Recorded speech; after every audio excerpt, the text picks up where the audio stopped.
40.8 million pesos na halaga ng shabu nasamsam sa bagahe ng isang South African sa Ninoy Aquino International Airport Terminal 3 kahapon. Natuklasan sa kanyang backpack ang humigit kumulang 6,000 gramo ng hinihinalang shabu na nakatago sa mga improvised na kahon. Pinangunahan ang operasyon ng NAIA Interagency Drug Interdiction Task Group katuwang ang Philippine Drug Enforcement Agency at iba pang law enforcement units. Ayon sa tala, nagmula sa Johannesburg, South Africa ang sospek at dumaan sa Hong Kong bago dumating sa Maynila.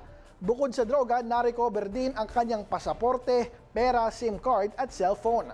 Ang mga nakumpiskang ebidensya ng droga ay isusumite sa PDEA Laboratory Service at ang naarestong sospek ay nakatakdang isailalim sa inquest proceedings at naharap sa mga kasong paglabag sa Comprehensive Dangerous Drugs Act of 2002.